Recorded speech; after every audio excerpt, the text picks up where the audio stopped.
मंच पर उपस्थित हमारे सबके लोकप्रिय लीडर अरविंद केजरीवाल जी और उनकी पूरी टीम, मैं कहूँगा हम सब टीम केजरीवाल हैं। यहाँ इस सभा में विशेष रूप से उपस्थित देश के अलग अलग कॉलेजेस यूनिवर्सिटीज से आए हुए स्टूडेंट्स, ये बहुत सुनहरा मौका है कि आज आम आदमी पार्टी एक नई सोच के साथ, एक नए विजन के साथ अपना स्टूडेंट विंग लॉन्च कर रही है ASAP के नाम से। इसमें ASAP में दो बड़ी खूबसूरत चीज़ें हैं। अगर इसके पूरे नाम को देखो तो इसमें अल्टरनेटिव पॉलिटिक्स है। मकसद साफ है कि आम आदमी पार्टी जो अल्टरनेटिव पॉलिटिक्स करने आई है, हमारा स्टूडेंट विंग भी वही करेगा, अल्टरनेटिव पॉलिटिक्स की बात करेगा। उसका जिक्र मुझसे पहले कई सारे साथियों ने किया, लेकिन उसके पूरे नाम में जो है ASAP, ये युवाओं का बड़ा प्रिय शब्द है, यूथ का। और थोड़ा सा डिस्टेंस से देखो तो आज देश में जो भी पॉलिसी रिफॉर्म की जरूरत है, जो भी सुधारों की जरूरत है, जो भी पॉलिटिकल रिफॉर्म की जरूरत है, जहां भी खड़ो के आप देखो अल्टरनेटिव पॉलिटिक्स की जरूरत है, वो है तो ASAP।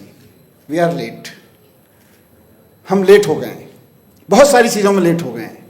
अरविंद जी हमेशा कहते हैं कि यार ऐसा कैसे हो गया कि आजादी के 75 साल तक किसी एक राज्य में एक भी सरकार ऐसी नहीं हुई, एक भी टर्म के लिए, जो केवल और केवल अपने आप को एजुकेशन में झोंक दे।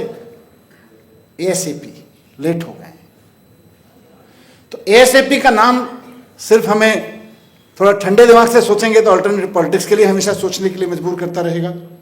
लेकिन जब जब हम इस नाम को सोचेंगे, और खास तौर से मैं स्टूडेंट्स को कहना चाहता हूं, ये आपको बताएगा कि समय नहीं है, और समय वाकई नहीं है। एक ऐसे समय में जब दुनिया की बहुत सारे कंट्रीज, दुनिया के बहुत सारे देशों में आज नर्सरी KG के बच्चों को AI के माध्यम से 1-to-1 मार्किंग करके उनकी ग्रोथ देखी जा रही है, वैसे में हम, और बताइएगा अगर मैं गलत बोल रहा हूं, आप स्टूडेंट्स हैं आज के दौर में, अभी थोड़े दिन पहले स्कूल से निकल के आए होंगे अधिकतर लोग। मैं कह रहा हूं कि जिस समय दुनिया के बहुत सारे देशों में नर्सरी KG तक की क्लास में लोग AI से 1-to-1 स्टूडेंट्स की मैपिंग और मार्किंग कर रहे हैं, वो क्या सीख रहा है, कैसे सीख रहा है, क्या नहीं सीख पा रहा है, क्या नहीं समझा पा रहे हैं हम उसको, उसकी ग्रोथ में कहाँ कमी रह जा रही है, 1-to-1 मार्किंग कर ले रहे हैं। वैसे में हम इंडिया में आज़ादी के 75 साल, 4 साल पहले हम मना चुके, उसमें उस समय में 11वीं और 12वीं के स्टूडेंट्स को स्कूलों में कंप्यूटर रख के बोल रहे हैं, जाके पूछो कि क्या सिखा रहे हैं, कि टाइपिंग सिखा रहे हैं, Ctrl+V और Ctrl+C सिखा रहे हैं। अभी तो समझ रहे हो मैं क्या बात कर रहा हूं? तो देर हो चुकी है बहुत। ASAP ये नाम हमको हमेशा याद दिलाएगा कि हमारे पास लीजर टाइम नहीं है, क्रांति करनी है। और क्रांति मुझे लगता है आम आदमी पार्टी की अभी तक की जर्नी में एक जो अचीवमेंट आम आदमी पार्टी की हुई है, जो आप सब लोगों के सहयोग से, जो साथी इधर खड़े हैं और जो मंच पे बैठे हैं, सबके सहयोग से, कि आम आदमी पार्टी इस देश में ऑल्टरनेटिव पॉलिटिक्स का एक नाम बन गई है। आज आप देश में शिक्षा की बात करो तो आम आदमी पार्टी का नाम आता है, आम आदमी पार्टी की बात करो तो शिक्षा का नाम आता है। ये एक ऑल्टरनेटिव पॉलिटिक्स हमने दी है। तो इसी को आगे बढ़ाते हुए आप सब लोग, जो खास तौर से स्टूडेंट लीडरशिप के हमारे लोग हैं, वो ASAP को उसी दिशा में लेके जाएंगे। निश्चित रूप से जैसा अनुराग ने कहा, एक विजन बहुत इंपॉर्टेंट है कि ASAP केवल और केवल आम आदमी पार्टी के चुनाव लड़ने वाले स्टूडेंट्स का एक विंग नहीं है। क्योंकि चुनाव लड़ने की हम बात करेंगे तो देश के 50,000 कॉलेजेस में से 8 करोड़ बच्चे पूरे आफ्टर स्कूल जो एजुकेशन देश में है, उसमें डिग्री, डिप्लोमा, ये सब लगा लो, लगभग 8 करोड़ बच्चे हैं, 8 करोड़ स्टूडेंट्स हैं आप लोग। 8 करोड़ स्टूडेंट्स में 50,000 अगर कॉलेजेस यूनिवर्सिटीज में मान लीजिए, केवल 5% में चुनाव लड़ने का काम होता है। वो तो लड़ेंगे ही, उसको नकारेंगे नहीं। मैं चाहूंगा कि एक दिन हर उस यूनिवर्सिटी से जहां चुनाव होता है, आम आदमी पार्टी के स्टूडेंट विंग का, ASAP का अध्यक्ष जीत के आए, सेक्रेटरी जीत के आए, वहां से टीम्स जीत के आए, वो भी करेंगे। लेकिन जहां चुनाव लड़ेंगे और जहां चुनाव नहीं भी होता है, वहां भी हम अल्टरनेटिव पॉलिटिक्स की बात करेंगे और खास तौर से एजुकेशन रिफॉर्म की बात करेंगे। अनुराग ने बहुत अच्छे से मार्क किया, हम हर स्टूडेंट को, बात ये नहीं है कि जिसने पीली टी शर्ट पहन ली और जिसने कह दिया कि मैं एसीपी का मेंबर हूं, वो ही केवल और केवल ये करेगा।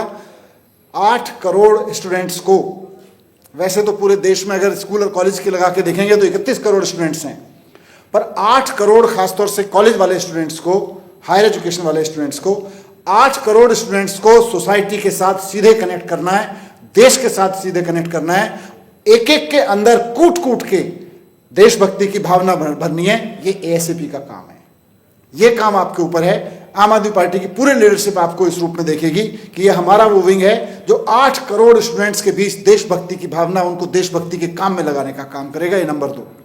और नंबर 3 जो विषय हमारे और यहाँ बैठे हुए सब लीडर्स के बहुत करीब है, एजुकेशन रिफॉर्म। हम सब लोग पार्टी के लेवल पर जहाँ जहाँ सरकारों में मौका मिलता है एजुकेशन रिफॉर्म करने की कोशिश कर रहे हैं, लेकिन पार्टियों और सरकारों का एजुकेशन रिफॉर्म की एक लिमिट है। असली रिफॉर्म आएगा आपके बीच से। आप सब वहीं हैंड्स ऑन कॉलेज में खड़े हुए लोग हो, आपको वहां खड़े होकर देखना पड़ेगा। और आप सब लोग हमसे ज्यादा हाईटेक हो, टेक्नोलॉजी सेवी हो, आपको यह देखना पड़ेगा कि स्टूडेंट्स को लेकर क्या कमी रह जा रही है एजुकेशन में। जैसा मैंने एक सिंपल उदाहरण दिया कि यहाँ धरती पे वो भी देश हैं जहाँ नर्सरी केजी में आज एआई की बात हो रही है, और वहीं हमारे जहाँ अभी 11वीं और 12वीं में केवल टाइपराइटर चलाना सिखाया जा रहा है, व्हाट्सएप खोल के, उसका वर्ड प्रोसेसर खोल के। तो इस सब को आपको आवाज़ उठाना पड़ेगा। आज नई एज का मैथमेटिक्स, नई एज की साइंस, नई एज की सोशल साइंस, नई एज के यूनिवर्सिटीज़ में लैंग्वेज पढ़ाने के क्या तौर तरीके दुनिया में अपने जा रहे हैं। आज बॉस्टन की किसी यूनिवर्सिटी में मैथमेटिक्स कैसे पढ़ाया जा रहा है, वो हमारी दिल्ली यूनिवर्सिटी में क्यों नहीं पढ़ाया जाना चाहिए, वो छत्तीसगढ़ की किसी यूनिवर्सिटी में क्यों नहीं पढ़ाया जाना चाहिए। वो जो रिसर्च वहाँ पे किसी कैलिफोर्निया यूनिवर्सिटी में हुई है, जापान की किसी यूनिवर्सिटी में हुई है पढ़ाने के नए तौर तरीकों पे, कंप्यूटर साइंस को पढ़ाने के नए तौर तरीकों पे, वो गुजरात की यूनिवर्सिटी में और पंजाब की यूनिवर्सिटी में क्यों नहीं पढ़ाया जाना चाहिए। ये आवाज़ आपसे उठ के आनी चाहिए। मैं चाहूँगा कि वो आपके बीच से उठ के आए।